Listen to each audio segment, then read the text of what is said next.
Assalamualaikum warahmatullahi wabarakatuh.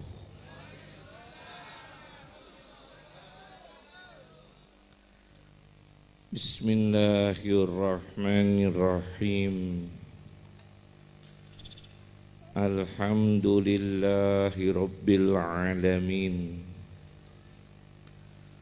Wassalatu wassalam ala sayyidina Muhammadin imamil muttaqin wa ala alihi wa sahbihi wa atba'ihi wa asfiyaihi ajma'in, amma ba'd. Yang dimuliakan Allah, yang diberkahi Allah, para masyayikh, para habaib, para sadah, para ulama, hadirin, hadirat, jamaah Riyadul Jannah, semoga diberkahi oleh Allah, semoga dikumpulkan bersama Rasulullah, semoga diberi kecintaan kepada Nabi-Nya Allah, semoga didekatkan dengan Allah Subhanahu wa ta'ala.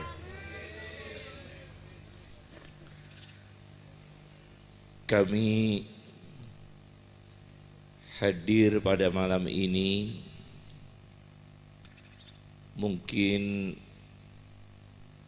sudah 4 kali atau 5 kali ya kami hadir di sini.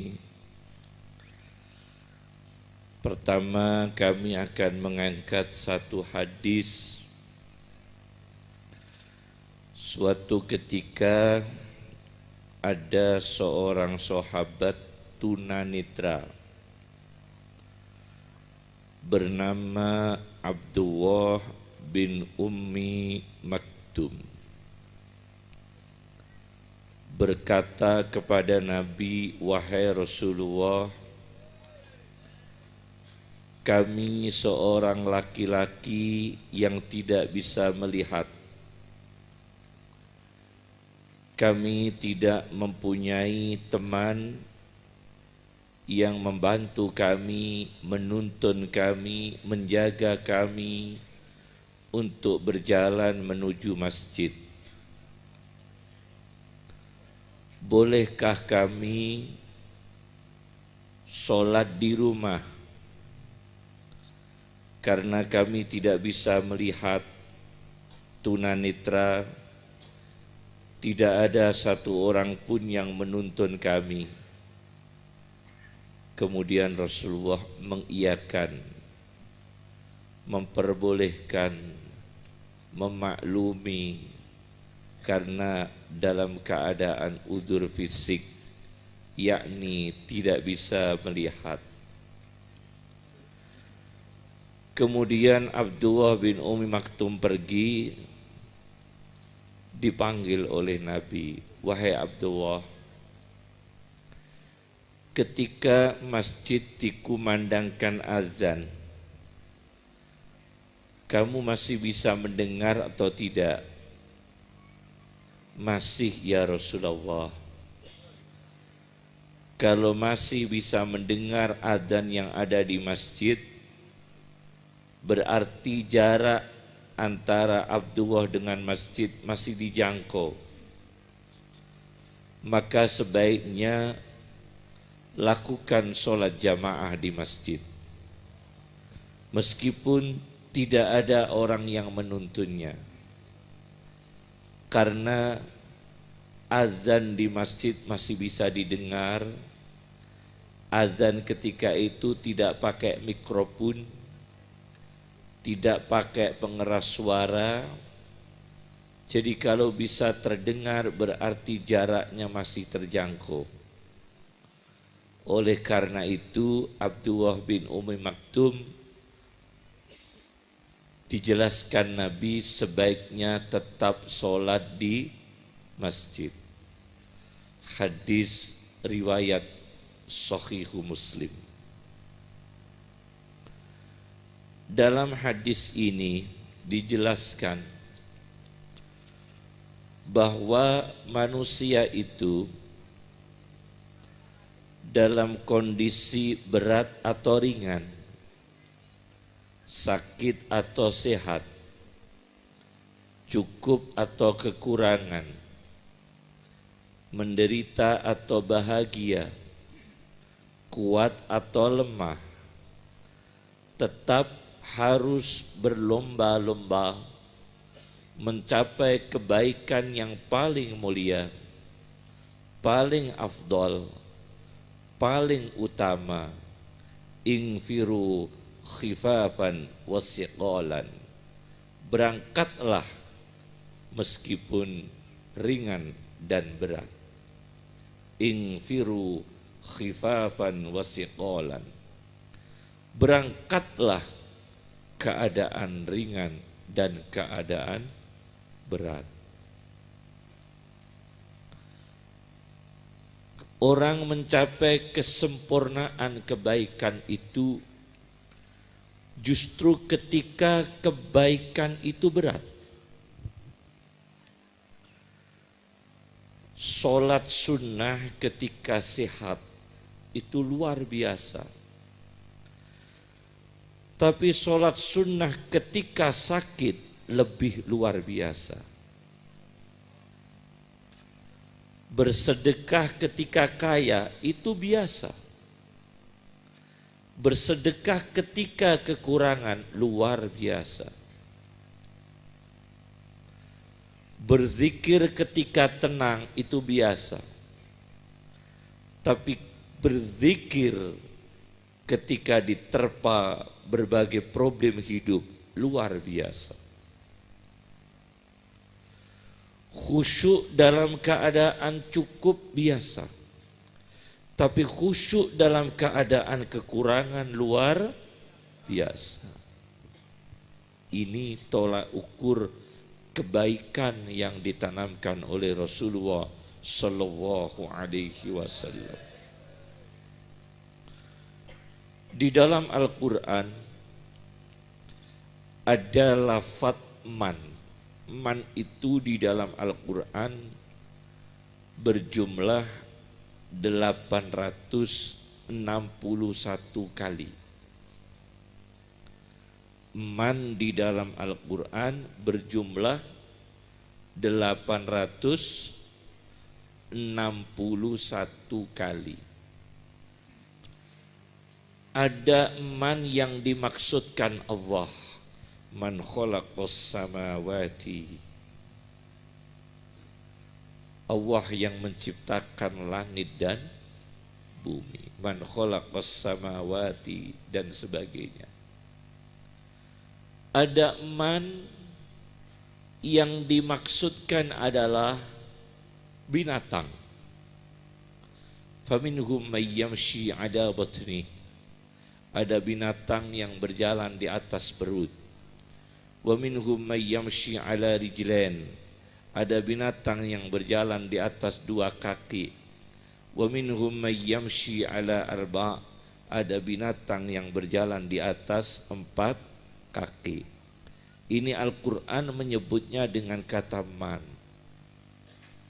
Jadi man itu kadang makhluk berakal, kadang makhluk tidak berakal, kadang Allah yang dimaksudkan. Itu di dalam Al-Quran berjumlah 861 kali. Anehnya, man yang pertama di dalam Al-Quran dan man yang terakhir itu ceritanya buruk semua. Tidak ada cerita yang baik. Man pertama kali di Al-Quran itu tentang orang munafik. Wa minan nasi may yaqulu amanna billahi wa bil yaumil akhiri wa ma hum bimu'minin. Dan di antara orang-orang manusia Ada orang yang menyatakan kami beriman kepada Allah dan hari akhir, padahal hakikatnya dia bukan orang beriman. Jadi man pertama kali disebut dalam Al-Quran tentang orang munafik. Belum menyebut man yang lain.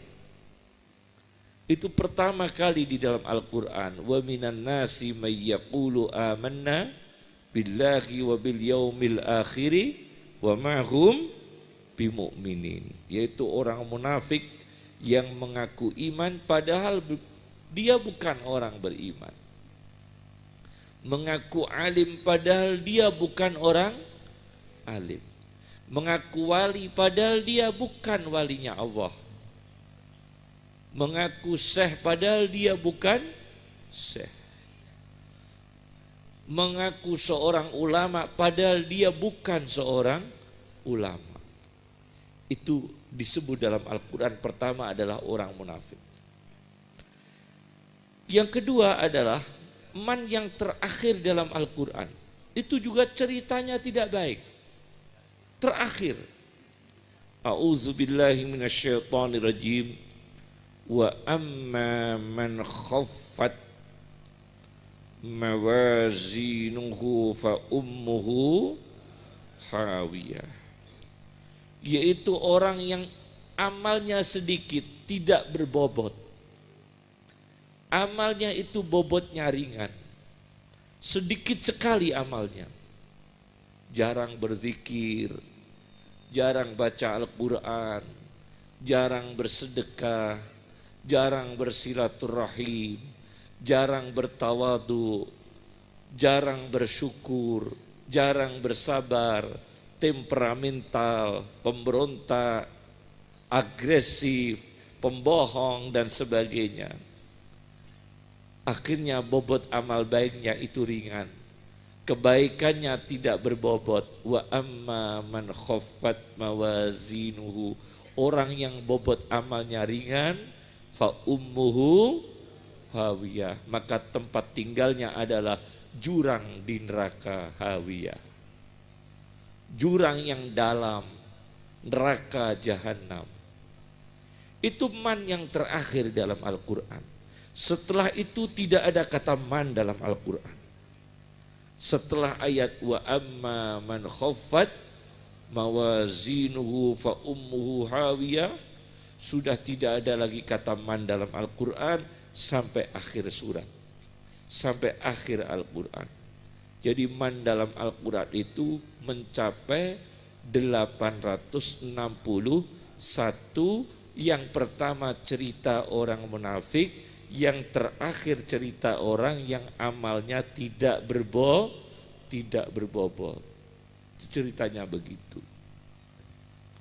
Maka dengan istiqomah kita sholawat kepada Nabi ini, semoga kita ini termasuk mangsakulat mawazinuhu, orang yang timbangan amalnya berbobot, ilmunya berbobot, sedekahnya berbobot, syukurnya berbobot, tafakurnya berbobot, zikirnya berbobot, semua itu mangsakulat mawazinuhu.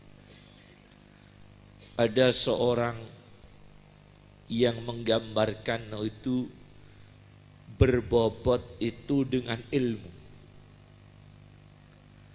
Ada ahli sejarah namanya Ibnu Asakir, pengarang Tarikhu Madinati Dimashqa, 80 jilid. Sejarah kota Damaskus. Itu kitab 80 jilid. Kami lihat di jilid 13. Di situ diterangkan ada seseorang yang kencing di tempat yang sunyi, di tempat yang bongkor. Tahu bongkor? Tempat yang tidak ada penghuninya. Angker, kira-kira angker, tapi itu bukan angker, istilahnya tempat yang sunyi, tidak ada penghuninya, bongkor. Dia kencing di situ melihat seekor ular. Lalu dia spontan, refleks, dia membunuh ular itu. Ternyata ular itu bukan ular sembarangan. Dia sedang kencing melihat ular, lalu dia bertindak membunuh ular itu. Setelah membunuh ular itu, dia dibawa oleh makhluk yang tidak jelas. Dia digondol, dia disamber oleh makhluk yang tidak jelas, dibawa di satu tempat. Ternyata komunitas jin di sana. Komunitas jin. Lalu jin yang ada di sana menuntut, berteriak, ini orang membunuh sahabat kita. Ternyata ular tadi itu ular jin. Ini manusia membunuh sahabat kita, maka ini manusia harus kita bunuh. Naktuluh. Jin-jin itu berteriak, mari kita membunuh orang ini. Karena orang ini telah membunuh sahabat kita, telah membunuh jin di antara kita. Untung di antara jin itu ada yang cerdas. Jangan terburu-buru menghakimi orang ini. Kita laporkan kepada hakim kita.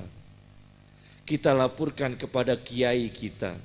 Kita laporkan kepada ulama kita. Maka manusia ini dibawa beramai-ramai oleh jin, dibawa pada kiainya jin. Kiainya jin disebutkan Syekhun kabirul lihyah, berjenggot. Syekhun kabirul lihyah, berjenggot. Abyaduha, putih jenggotnya. Berjenggot, putih jenggotnya. Kemudian dituntut orang ini, wahai kiai, wahai hakim, ini orang membunuh kita, membunuh di antara kita yaitu jin. Untungnya hakimnya cerdas, kiainya cerdas. Kiainya tidak kiai proposal, cerdas sekali. Untungnya kiainya ini cerdas, tidak dikena suap, tidak dipengaruhi oleh uang. Kiainya cerdas, lalu dia tanya, nah ketika jin ini dibunuh, bentuknya apa? Lalu mereka berteriak, wahai kiai, wahai hakim, ini jin di antara kita dibunuh oleh manusia sedang menjelma bentuk ular. Maka kiainya mengatakan, kalau begitu tidak bisa ini manusia dihakimi. Karena saya mendengar dari Nabi sendiri. Saya pernah mendengar hadis dari Rasulullah SAW. Rasul bersabda yang artinya, dan barang siapa di antara kamu jin yang berubah rupa, tidak aslinya, tidak bentuk jin yang aslinya, berubah rupa, kemudian dibunuh oleh orang, maka orang yang membunuhnya itu tidak bisa dituntut. Fala syai'a ala qatilih, maka tidak bisa dituntut manusia yang membunuhnya, karena salahnya sendiri. Ini jin berubah bentuk. Orang kan tidak tahu kalau ini jin, taunya kan ular. Maka manusia yang membunuhnya tidak bisa dituntut. Khalluhu, lepaskan orang ini. Ini untungnya jinnya intelek. Ini untungnya jinnya ini intelek, berilmu, seorang ulama, tahu hadis. Maka ada beberapa kumpulan hadis yang diriwayatkan rawi-rawinya jin. Anda bisa baca dalam kitab Ahkamul Marjan fi Ahkamil Jan. Itu ada beberapa bab tentang hadis-hadis yang diriwayatkan dari jin. Ahkamul Marjan fi Ahkamil Jan. Jadi orang itu bisa berbuat baik karena ilmu. Bisa menghakimi dengan baik karena ilmu. Bisa melakukan kearifan karena ilmu. Bisa bijaksana karena ilmu. Itu satu. Yang kedua, ada orang yang bisa melakukan kebaikan, bisa berlomba-lomba mencapai kebaikan yang paling afdol. Yang kedua adalah karena ibadah. Ibnu Taimiyah itu seorang ulama, menjadi kiblatnya orang Wahabi. Ibnu Taimiyah. Ketika Dr. Said Muhammad bin Alawi Al-Maliki polemik dengan Wahabi, dalam bukunya Mafahim Yajibu Antussoha, beliau banyak mengkutip dari Ibnu Taimiyah. Jadi menyanggah lawan dengan imamnya lawan sendiri. Itu taktiknya Dr. Said Muhammad bin Alawi Al-Maliki. Saya baca di dalam karya Ibnu Taimiyah, namanya Majmu'ul Fatawa, kumpulan-kumpulan fatwa Ibnu Taimiyah. Di situ dijelaskan ada seorang wali bernama Abdul Wahid bin Zaid. Itu seorang wali yang punya penyakit lumpuh separuh, hemiplegia. Tahu penyakit hemiplegia? Itu penyakit lumpuh separuh. Dalam bahasa Arabnya itu falij. Falij itu artinya lumpuh separuh. Ini Abdul Wahid kalau wudu berdoa kepada Allah, ya Allah berikan kami kesempurnaan wudu. Maka kalau wudu lumpuhnya sembuh. Setelah wudu kembali lumpuh. Jadi dia tidak minta kepada Allah, ya Allah sembuhkan selamanya, tidak. Tapi sembuhkan saat-saat tertentu untuk mencapai kesempurnaan wudu. Kami lebih afdol kalau keadaannya tidak lumpuh. Wudu kami bisa sempurna. Maka beliau minta kepada Allah. Beliau dikabulkan oleh Allah kalau wudu lumpuhnya itu sembuh. Setelah wudu kembali lumpuh. Itu tiap hari. Namanya siapa? Syekh Abdul Wahid bin Zaid. Jadi dia sakit mencapai kesempurnaan. Imran bin Husain. Ada lagi sahabat bernama siapa? Imran bin Husain. Dijelaskan Imam Ghazali dalam kitabnya Ihya'u Ulumiddin. Imran bin Husain itu 30 tahun berak kencing di tempat tidur. Sahabat Nabi. Beliau terkenal dengan doa yang sangat mustajab. Beliau bukan pengurus NU. Beliau bukan Suriah. Beliau bukan mursyid tariqah. Tapi beliau itu terkenal dengan doa yang mustajab. Tapi beliau itu tidur kencing berak 30 tahun di atas tempat tidur.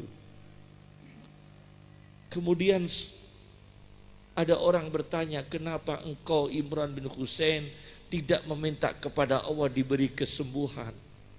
Kata beliau, kami bahagia dengan keadaan ini. Karena apa? Selama kami sakit seperti ini, banyak orang, banyak kunjungan, bukan manusia, malaikat bertamu kepada saya. Malaikat ziarah kepada saya, malaikat memberi salam kepada saya karena saya dalam keadaan sakit. Ini Imran bin Husain. Di balik penderitaan 30 tahun itu justru membawa kehadiran para malaikat. Ini luar biasa. Karena apa? Karena beliau dalam keadaan berat masih berlomba-lomba tanafus, berlomba-lomba, wa fi dzalika falyatanafasil mutanafisun. Falyatanafasil mutanafisun. Berlomba-lomba dalam kebaikan meskipun dalam keadaan berat. Keadaan apa? Berat.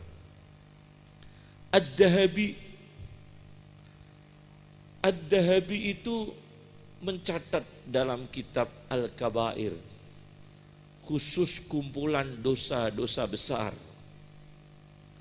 Punya kitab Al-Kabair. Ibnu Hajar Al-Haytami itu punya kitab Az-Zawajir an Iqtirafil Kabair, yaitu preventif dari dosa-dosa besar. Pernahkah ayah kami menghadiahkan kitab itu kepada Ki Haji Abdul Hamid Pasuruan? Karena Ki Haji Abdul Hamid Pasuruan itu tetangga kami, aslinya dari Lasem. Kiai Siddiq melahirkan Kiai Ahmad Siddiq juga tetangga kami, aslinya dari Lasem. Kiai Haji Ali Maksum juga tetangga kami. Jadi Rois Am itu beberapa kali dari Lasem. Ya. Kiai Ahmad Siddiq itu juga ayahnya Lasem. Kiai Haji Ali Maksum juga asli Lasem. Kemudian Abdul Siddiq, Mahfud Siddiq itu ayahnya juga dari Lasem. Itu beberapa kali. Ad-Dahabi itu mencatat ada ulama namanya Sahal bin Abdillah At-Tustari. Beliau itu rumahnya secara geografis itu letaknya itu di bawah, seperti perumahan di mana itu kalau di sini. Rumah yang dataran tinggi, jadi di atas ada rumah, di bawah ada rumah. Di sini daerah mana itu? Jambuluwo ya. Jambuluwo, terus ya Pujon dah ya, Pujon ya. Itu Sahal bin Abdillah, itu rumahnya secara geografis, struktur tanahnya beliau itu di bawah. Di atasnya itu rumahnya orang Yahudi. Rumahnya orang Yahudi itu WC-nya, sapi tanknya itu bocor. Jadi orang Yahudi itu kalau berak, jatuhnya kotoran itu di rumahnya Ki Sahal. Jadi kalau berak jam 12 malam, jatuh di rumahnya Ki Sahal membersihkan. Mendadak berak habis maghrib membersihkan lagi. Berak habis isya membersihkan lagi. Berak habis subuh membersihkan lagi. Dan itu Ki Sahal tidak memprotes dan tidak membuka itu kepada orang lain. Suatu ketika orang Yahudi itu bertamu ke rumahnya Ki Sahal. Tahu Ki Sahal sedang membersihkan kotoran. Terkejut orang Yahudi ini. Kiai, ini kotoran dari mana ini Kiai? Dari rumah kamu. Maaf Kiai, kami tidak tahu Kiai. Sudah berapa hari Kiai? Ya lebih 20 tahun. Sudah lebih 20 tahun. Disabarkan oleh Kiai Sahal. Ini kalau Kiai partai nggak mungkin kuat seperti ini. Nggak kuat ini. Pasti protes nih karena melanggar lingkungan hidup. Melanggar AMDAL, iya kan? Pasti melanggar AMDAL. Tapi oleh Kiai Sahal dibiarkan. Dibiarkan. Ini enggak lama kok, baru 20 tahun lebih sedikit. Akhirnya orang Yahudi ini terpesona dengan kesabaran Kiai Sahal, dia masuk Islam dan seluruh keluarganya masuk Islam. Subhanallah. Ini karena apa? Kecanggihan ulama dulu ketika menata, men-setting, memanage bagaimana mengambil hati manusia. Ini luar biasa. Ya. Itu namanya infiru khifafan wasiqolat. Berangkatlah keadaan ringan dan keadaan berat. Ringan dan berat berangkat. Itu luar biasa. Disebutkan di dalam satu kitab, beberapa ulama mencatat.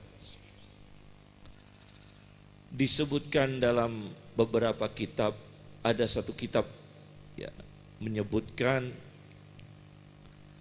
tentang ulama yang Masya Allah hidupnya ini hanya untuk ilmu. Ulama yang hidupnya hanya untuk ilmu. Ki Hazim Asy'ari itu waktunya untuk ilman wa amalan. ilmu dan amal. Syekh Abdul Qadir Jailani itu ilmu dan amal, ilman wa amalan. Imam Ghazali ilman wa amalan. Hanya ilmu dan amal. Para habaib ya, para sadah, Syekh Yasin bin Isa Al-Fadani itu guru besar ulama Indonesia, ikonnya ulama Indonesia. Beliau mengarang Fawaidul Janiyah tentang usul qawaid usul fikih. Beliau mengarang Ad-Durrul Mandud fi Syarhi Sunani Abi Dawud 30 jilid. Masih bentuk manuskrip, belum dicetak sampai sekarang. Itu karangannya Syekh Yasin bin Isa Al-Fadani, ulama terbesar ahli sanad dunia, musnidud dunia, 3 besar ulama dunia. Salah satunya adalah dari Indonesia, Syekh Yasin bin Isa Al-Fadani. Itu Syekh Yasin, Masya Allah, seorang ulama, jualan warung kecil-kecilan. Syekh Yasin jualan minuman semacam aqua, ya, kecil-kecilan, sederhana. Beliau tidak punya tender-tender yang besar. Tidak pernah mikir tender beliau. Tidak pernah apalagi proyek-proyek jembatan. Malah tidak mikir beliau. Sederhana sekali beliau. Ilmu sebesar itu sederhana. Di Malaysia itu ada seorang ulama, kalau tidak salah namanya Adi bin Ja'far. Saya dikasih tahu oleh Kiai Thaifur Purworejo, murid dari Sayyid Muhammad bin Alawi Al-Maliki.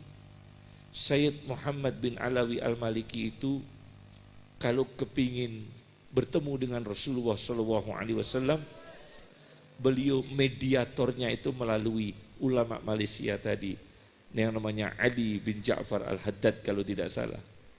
Jadi Ali bin Ja'far Al-Haddad mengajak Sayyid Muhammad bin Alawi Al-Maliki masuk di dalam satu kamar, kemudian dipertemukan dengan Rasulullah SAW. Ini ulama di Malaysia tidak punya rumah, kos, tidak punya rumah, kos. Memang ada lagu namanya Nasib Anak Kos, tapi itu bukan itu yang dimaksudkan. Ini ulama tidak punya rumah, luar biasa, tapi seorang wali yang dihormati oleh Sayyid Muhammad bin Alawi Al-Maliki. Syekh Muhammad Amin Al-Harari, seorang ulama Ethiopia yang sekarang masih hidup di Makkah, mengarang kitab Hadaiqur Raw wa Raihan, 32 jilid tafsir, mengarang syarah Muslim 25 jilid kalau tidak salah. Kami juga ada di pondok kami perpustakaan. Itu ulama dari Ethiopia, tidak punya rumah. Tidak punya rumah. Seperti itu ulama yang kelas-kelas ya, tidak punya rumah. Apalagi kredit mobil, malah enggak punya. Tidak punya rumah ulama.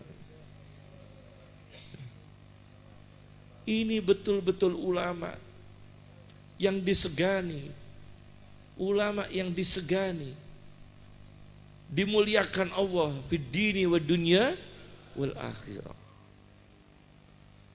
Berat hidupnya, tapi luar biasa. Berat hidupnya, tapi luar biasa. Saya kemarin di India menyerahkan risalah kami berjudul Risalatul Hindi. Kami mengumpulkan peristiwa-peristiwa India, saya kasih nama Risalatul Hindi. Kemudian kami bawa ke India, kami serahkan pada ulama sana yang menyarah Adabul Mufrad.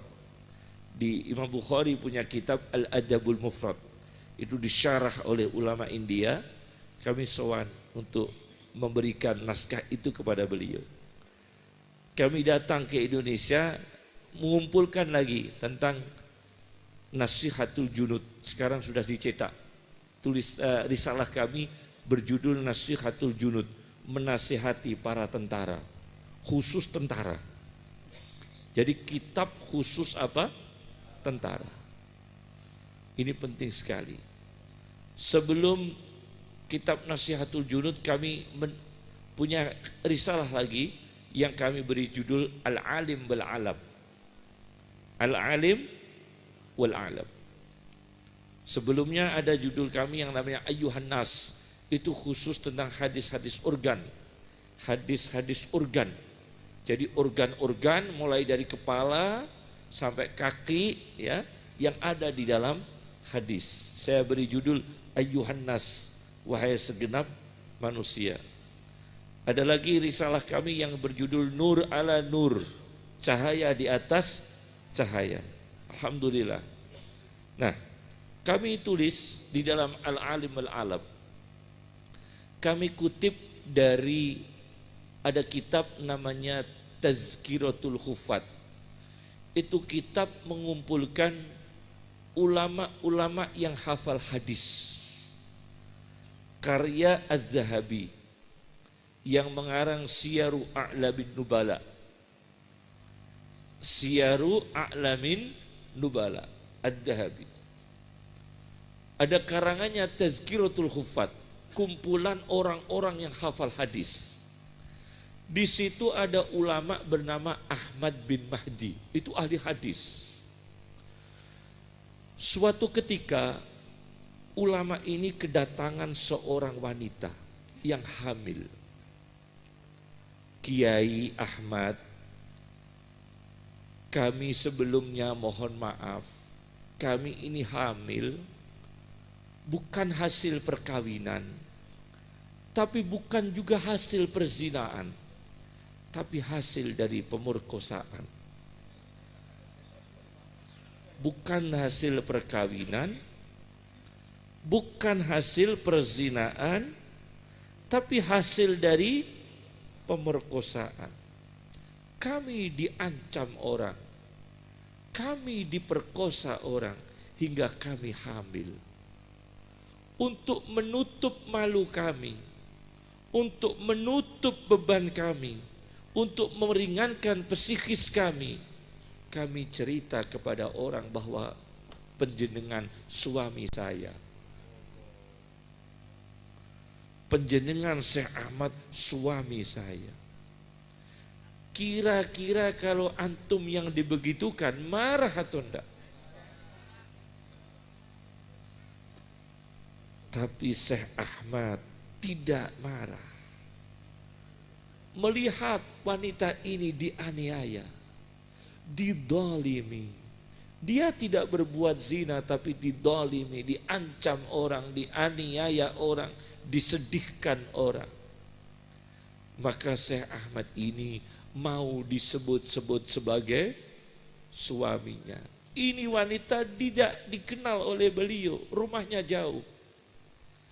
Begitu wanita ini melahirkan bayi, Syekh Ahmad banyak tamu. Tamu untuk memberi ucapan selamat atas kelahiran putra Syekh Ahmad. Banyak tamu yang nyumbang, bawa gula, bawa beras. Ya, kalau di sini bawa apa kalau tahu? Sabun, ya, popok, susu dan sebagainya. Nyumbang pada Syekh Ahmad karena beliau dianugerahi Allah, diberi nikmat oleh Allah berupa kelahiran anak. Oleh beliau kirim uang kepada wanita ini. Tiap bulan 2 dinar emas. Tiap bulan berapa? 2 dinar emas. Padahal bukan istrinya, bukan anaknya. Beliau kirim 2 dinar emas. Sampai 2 tahun, berapa berarti? 2 dinar emas kali 2 tahun, berarti kali 24 bulan. Berarti berapa? 48 dinar emas. Atas takdir Allah, qadarnya Allah, bayi umur 2 tahun itu meninggal dunia. Tapi wanita ini wanita jujur. Wanita ini wanita jujur, tidak pernah bikin stempel palsu. tidak pernah bikin stempel palsu, tidak pernah mengajukan proposal palsu. Tapi wanita ini jujur, tidak ada pamflet Darul Aitam yang tidak ada anak yatimnya. Tidak pernah mengaku-ngaku biro-biro yang fiktif. Ini wanita jujur. Akhirnya matur kepada Kiai Ahmad, ulama yang hafal hadis, Kiai, anak kami dipanggil oleh Allah, yakni meninggal dunia. Uang yang engkau berikan selama 2 tahun, 2 dinar emas kali 24 bulan, yakni 48 dinar, kami kembalikan Kiai. Syekh Ahmad bukan orang yang suka uang. Dia suka al-bari. Al-bari. Anda itu tawassul ke al-bari atau tawassul ke BRI? Lain. Kalau butuh uang itu kepada al-bari atau kepada BRI? Ada al-bari, ada BRI. Saya pernah ditanya, tawassul di kuburan wali dengan tawassul di BRI, cairnya uang cepat mana? Saya bingung jawabnya. Ini uang oleh Syekh Ahmad ditolak. Wahai wanita, saya ini yang menyedekahi anakmu. Kalau anakmu meninggal dunia, ya warisannya itu jatuh di ibunya. Ambil uang itu. Subhanallah. Ini kebaikan yang dilakukan dengan berat. Karena apa? Dia diisukan sebagai suami padahal bukan suami. Beliau menafkahi anak yang bukan anaknya sendiri. Beliau melindungi wanita yang bukan istrinya. Itu kan berat. Infiru khifafan wasiqal. Ini orang-orang pencari afdol, pencari amal yang paling afdol. Ada seorang yang bernama Zirikli, itu penulis kitab Al-A'lam. Al-A'lam karya Az-Zirikli. Itu dulu ada wanita pada ulama salaf, era ulama salaf, namanya Jamilah Al-Hamdaniyah. Jamilah Al-Hamdaniyah, keturunan Hamdan, maka disebut Jamilah Al-Hamdaniyah. Ini wanita tidak mau kawin. Tidak mau kawin, beliau kaya, ahli bersedekah.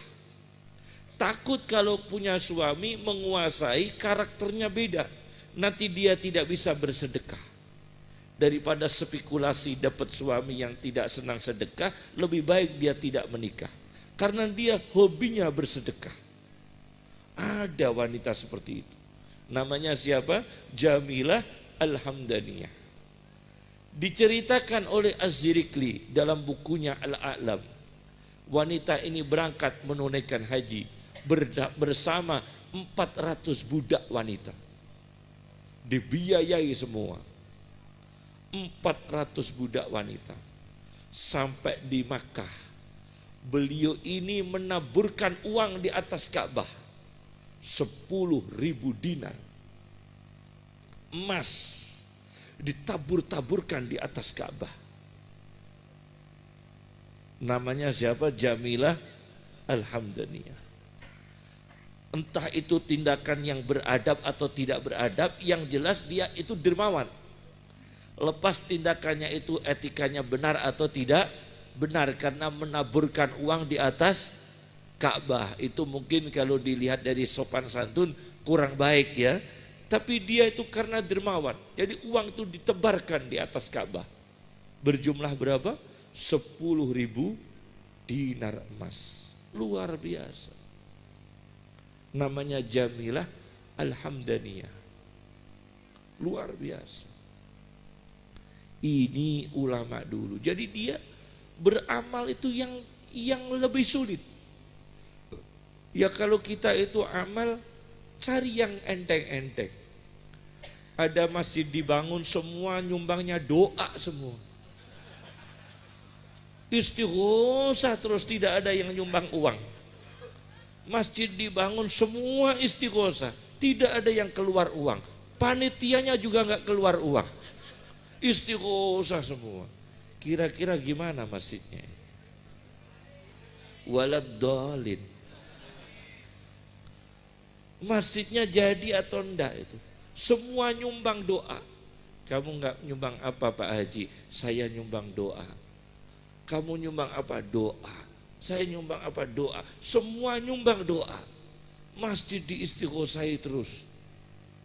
Tidak ada real, amal yang real. Baik, sholawat itu baik, berzikir itu baik. Imam Busiri ahli zikir, Sahibul Burdah. Apalagi kalau Yusuf An-Nabhani, itu Masya Allah ulama yang paling gemar sholawat. Beliau banyak mengarang kitab-kitab tentang sholawat. Syawahidul Haq fil istighosah bisayyidil Halik, tentang istighosah dengan Rasulullah SAW. Beliau juga menulis kitab tentang sholawat berjudul Sa'adatud Darain, kebahagiaan dunia dan akhirat melalui sholawat. Itu ada kitab satu jilid berjudul Sa'adatud Darain. Ada lagi kitab yang judulnya adalah Man Ra'a Rasulullah, khusus kumpulan orang-orang yang mimpi bertemu Rasulullah. Itu ada satu jilid. Kitab khusus daftar orang-orang yang bertemu dengan Rasulullah Sallallahu Alaihi Wasallam. Termasuk di situ adalah Abdul Hamid Kashik. Abdul Hamid Kashik itu ulama Mesir, pakar tafsir. Itu juga disebut orang yang melihat Rasulullah Sallallahu Alaihi Wasallam. Kalau tidak salah juga ulama dari Mesir, Abdul Halim Mahmud, rektor Al-Azhar kalau tidak salah, itu juga pernah bertemu dengan Rasulullah Sallallahu Alaihi Wasallam. Itu ada kitab namanya Man Ra'a, Mu'jamu Man Ra'a Rasulullah, ensiklopedi orang-orang yang melihat Rasulullah Sallallahu Alaihi Wasallam. Jadi amal itu usahakan, latih amal itu yang berat, bukan hanya yang ringan. Meskipun agama itu menghendaki kita ringan, tapi agama Islam itu bukan hanya menghendaki yang ringan, tapi juga menuntut kita untuk meningkatkan pada amal yang lebih berat asalkan dijangkau oleh kita. Betul ayat la yukallifullahu nafsan illa wus'aha. Betul ayat fattaqullaha mastata'tum. Tapi kita tidak boleh mengaku-ngaku kemampuan saya sebatas ini Kiai. Nyumbangnya itu 3.000 semua. Masjidnya itu butuhnya 3 miliar. Semua nyumbangnya 3.000 rupiah. Ditanya kok nyumbang 3.000 rupiah? La yukallifullahu nafsan illa wus'aha. Semua bilang begitu. Fattaqullaha mastata'tum. Menjadi legitimasi, pembenaran. Dia mengaku semampunya begitu. Ibu Kartini itu mau nikah, minta kado kepada Ki Haji Soleh Darat. Ibu Kartini, Raden Ajeng Kartini, itu mau nikah, minta kado perkawinan. Mbah Soleh Darat, apa kado perkawinannya? Tafsir Al-Quran berbahasa Jawa. Saya tanyakan kepada keturunan Ki Soleh Darat, itu naskah aslinya di Leiden, di Belanda. Itu tafsirnya karangannya Ki Haji Soleh Darat. Itu katanya masih di Leiden, di Belanda. Kalau di Museum Rembang itu kopinya, bukan yang asli. Yang asli di Leiden, di Belanda. Itu Ibu Kartini mau kawin, mintanya kado Al-Quran berbahasa Jawa, yakni tafsir Al-Quran berbahasa Jawa. Nah, kira-kira saya tanya kepada jamaah Riyadul Jannah, Anda kira-kira memantukan anak, orang-orang nyumbangnya itu surat Yasin. Tidak ada yang nyumbang uang, nyumbangnya itu surat Yasin, Yasin Fadilah, kumpulan doa tahlil, sholawat burda. Tidak ada yang nyumbang uang. Anda kira-kira marah atau kecewa? Ini Ibu Kartini Ibu Kartini bisa punya pikiran, cinta ilmu. Cinta apa? Ilmu. Itu Ibu Kartini. Mau nikah mintanya kado perkawinan tafsir Al-Quran berbahasa Jawa. Ini orang yang masih menyempatkan diri kebaikan. Syekh Yasin begitu, Syekh Alawi Al-Maliki juga begitu. Ulama-ulama dulu Masya Allah rata-rata begitu. Yang terakhir ada satu hadis diriwayatkan oleh Khatib Al-Baghdadi dalam karyanya Tarikhu Baghdad. Tarikhu Baghdad, sejarah Baghdad. Tanggal berapa Pak Syekhu di Unisma? 5 Mei ya. Insya Allah kami insya Allah ya. Di 5 Mei di Unisma. Di Unisma 5 Mei. Hari apa? Kamis malam Jumat kalau tidak ada uzur ya. Kalau tidak ada uzur insya Allah. Besok Kamis kami biksin lagi Torikoh di Belimbing, Torikoh. Jadi pokoknya yang baik-baik kita lestarikan. Kita tidak usah rumit-rumit bahsul masail, orangnya bermasail. Kita kadang-kadang bingung bahsul masail, orangnya bermasail. Jadi kita bahsul masail, tapi yang kitanya jangan bermasail dulu. Ya tetap dilanggengkan, bahsul masailnya dilanggengkan, NU-nya dipelihara, ukhuwah Islamiyahnya dipelihara, dijaga. Ya, ukhuwah Islamiyahnya dijaga. Apa yang ditinggalkan Rasulullah SAW dijaga. Ya. Ahli sunnahnya dijaga, tapi tidak harus antagonis, bermusuhan antara sesama muslim. Jangan bermusuhan antara sesama muslim. Jangan bermusuhan, berbahaya. Berbahaya wa yuziqa ba'dukum ba'sa ba'din. Allah akan kita akan dibuat Allah merasakan siksa dari kita sendiri. Bencana dari kita sendiri. Jangan sekali-kali. Ada orang tidak mau kunut, ada orang tidak mau tawassul, ada orang tidak mau ziarah kubur. Kita nasihati. Kita nasihati dengan pelan-pelan. Kita kasih tahu dalilnya seperti cara Bahazim Asy'ari ketika menjelaskan dalil-dalil ahli sunnah kepada mereka. Itu dengan lemah lembut. Maka mereka itu tunduk, maka mereka bisa diambil hatinya. Bahazim Asy'ari tidak menunjukkan permusuhan, tidak menunjukkan antagonis. Paham ya? Tidak menunjukkan apa antagonis. Jelaskan ini dalilnya, saya tawassul di kuburan, itu dalilnya begini. Saya cinta kepada wali, itu dalilnya begini. Jelaskan baik-baik. Meskipun mereka kasar, meskipun mereka itu keras, tapi kita dengan lemah lembut. Kita dengan lemah apa? Lemah lembut. Itu akan mengangkat nilai kita sendiri, akan mengangkat nilai kita sendiri, dan itu manhajud dakwah, metodologi dakwah yang diterapkan oleh Rasulullah Shallallahu Alaihi Wasallam. Saya tawassul, saya juga kunut, saya juga cinta wali. Tapi kalau dengan mereka saya jelaskan pelan-pelan. Oh ini hadisnya begini. Kita rileks ya. Kita rileks. Mereka menggebu-gebu kita tapi rileks. Ya, kita rileks, santai gitu. Santai, kita jelaskan baik-baik ya. Kita jelaskan seperti Mbah Hashim juga begitu. Masya Allah, Mbah Hashim itu kalau ngajar, orang yang tidak suka dengan cara tradisi NU ikut ngaji semua.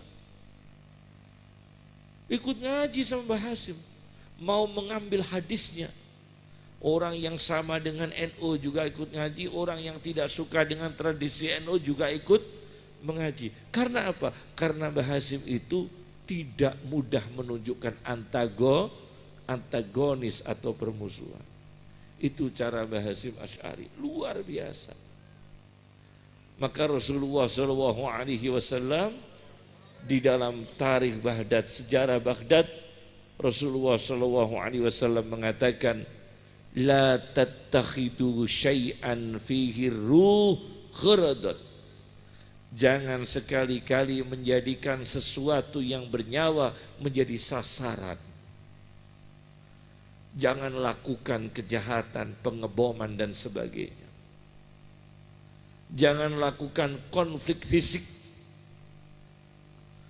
debat dalam wilayah intelektual, diskusi dalam wilayah intelektual, tapi jangan sampai konflik fisik atau bunuh-membunuh sesama muslim. Kita debat dalam wilayah apa? Intelektual. Karena itu yang disayangi oleh Rasulullah SAW. La tattakhidu syai'an fihi ruh kharadan. Jangan jadikan sesuatu yang punya nyawa sebagai sasaran. Mutilasi tidak boleh. Pembunuhan kepada manusia tidak boleh. Apalagi kita ini sesama muslim. Tidak boleh. Itu muslim. Kita orang Sunni harus menunjukkan akidah yang Sunni, akhlak yang Sunni, perilaku yang Sunni, berkata yang Sunni, berbisnis yang Sunni. Semua dari semua segmen harus arahnya kepada ahli sunnah wal jamaah, bukan ahlul fitnah wal jamaah. La tattakhidu syai'an fihi ruh kharadan. Yang terakhir, kami berpesan kepada jamaah Riyadul Jannah supaya memandang, ingat dan sadar bahwa kita ini ada di penghujung dunia. Kita ini bukan di awal dunia, tapi di penghujung mendekati penutupan dunia. Tidak lama lagi dunia ini akan ditutup oleh Allah. Idza syamsu kuwirat, tidak akan lama lagi. Idza samaa'un syaqqat, tidak akan lama lagi. Idza zulzilatil ardu, tidak akan lama lagi. Idza samaa'un fatarat, tidak akan lama lagi. Karena kita sudah di hari akhir. Kita harus menjaga diri kita, iman kita, akhlak kita, anak-anak kita, tauhid kita, rezeki kita dijaga. Sholawat direnungi. Memang baca itu kadang-kadang tidak paham. Cuma orang yang tidak paham itu kadang-kadang lebih khusyuk daripada yang paham. Orang kalau tidak paham itu sunnah, dia kerjakan semua.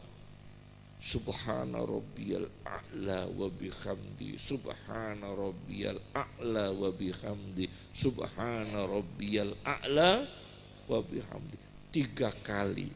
Inni wajjahtu wajhiya lillazi fataras samawati wal arda hanifan wa ma ana minal musyrikin.